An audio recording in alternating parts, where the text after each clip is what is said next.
What's going on, guys? Welcome back to the channel. Today's video, I'm going to go over the trades that we took inside the Discord today and yesterday. I did post a video yesterday, so I'm going to recap of what we did real quick. So yesterday, this is what we looked like. So if we go to the Friday contracts here, the market was obviously bearish on this 30-minute cross. This was a weird cross though, just because we gapped down massively. So I mean, this cross was kind of funky.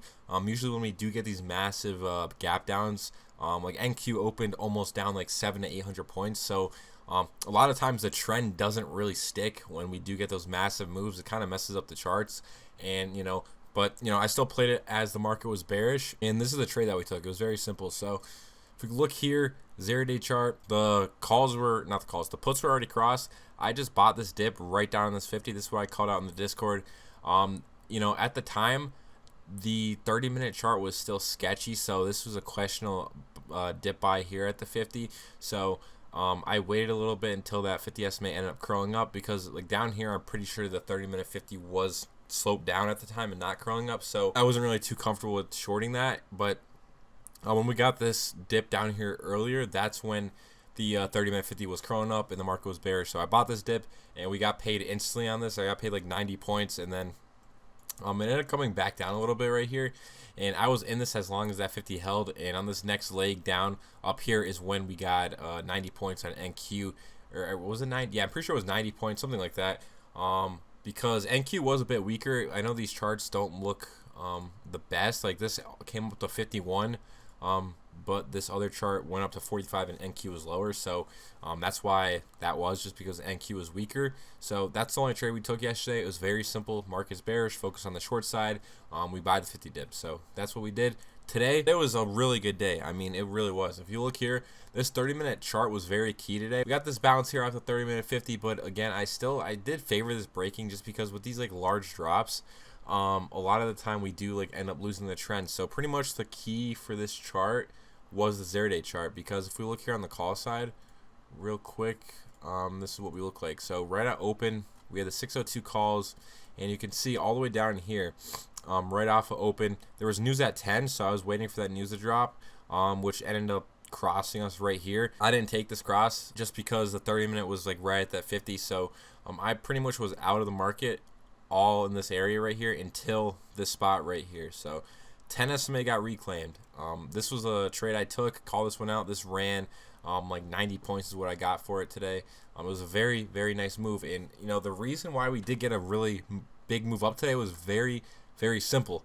After this initial, like, I needed some time to see like what the charts would look like for me to confirm a bigger move up. So if we look here on the put side real quick, this 30-minute chart was so key on the puts. When this ended up losing the 50 here, down in this area around 11:30, 12 o'clock, and the puts ended up, or the calls ended up getting that reclaim. That's what sparked the move higher, because the puts are losing, the bears are losing the trend, and when we cross negative like this on the 30-minute, that'll just push us higher. Well, in this case higher, since these are puts.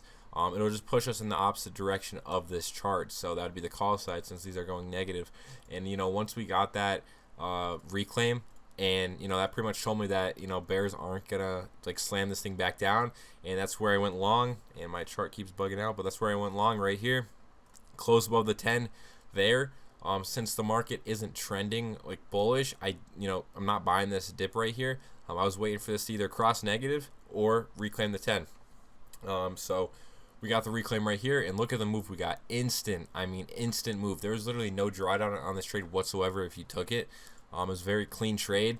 We had what? We had 1, 2, 3, 4 candles in a row, just like straight vertical. I mean, it was a very simple move today. And then we ended up reclaiming the 10 again up here. You could have taken, reclaimed right there, and look at the move higher. We came back down. You don't buy these 10 dips because the market isn't trending. So these pullbacks to the 10 are pretty much your trailing stop on it if you're still in the trade. But I mean, on these moves up, I'd be like, I was already all out of this by the time it pulled back to the 10. But then we ended up reclaiming the 10 again.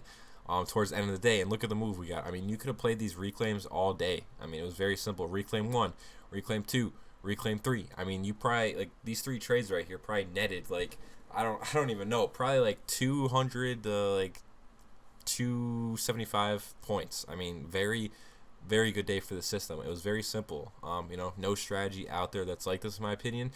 We're just playing crosses, reclaims, 50 dip bounces, or like 50 rejects. I mean, it's very simple stuff. You just gotta know what trades you want to be taking, know the context of the market. That's why looking at like all the other charts are important. Like looking at the Friday contracts is very important. You can't just go in every day not looking at them. Like you need the Friday contracts to trade, to know what trades to take on the 0-day chart. So 0-day chart pretty much guides you throughout the day. 30-minute kind of gives you or the Friday contracts kind of give you that bigger picture. So yeah, that's what we did today. I mean, it was just a textbook day in my opinion. I mean, as you can see, look at the 0DT chart. This is what we want to see. I mean, typically you would see this type of chart in a trend day, obviously, but I mean, still, I would take this chart any day of the week to take trades from. So you can see we got the cross and then dip.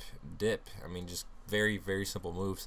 But yeah, going into tomorrow, obviously we have FOMC, so I mean the charts really don't matter.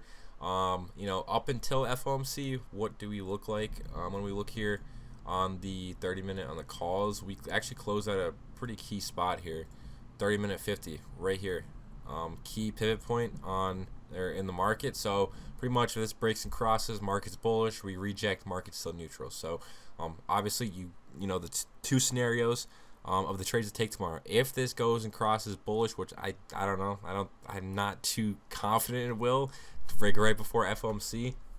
But let's say it does. Okay, 0DT call across, 50 dip on calls. Very simple. If we reject that 30-minute 50, most likely we'll be looking for like a put cross or negative cross on, or not negative cross on puts. Looking for a put cross or a negative cross on calls, because since we do reject this area, I mean, that could possibly dump us, cross negative on the calls and push us lower. So that's pretty much the two types of trades you want to be taking tomorrow. Pretty simple. That's the plan. Look for those trades. You'll probably print if you follow what I just said. And yeah, that's all I got. If you guys enjoyed, drop a sub. If you guys want to learn, I have all the trades shared in the private Discord down below. That's where I'm at all day, every day. If you want to learn how to trade these charts and do well. So yeah, I'm out. Peace.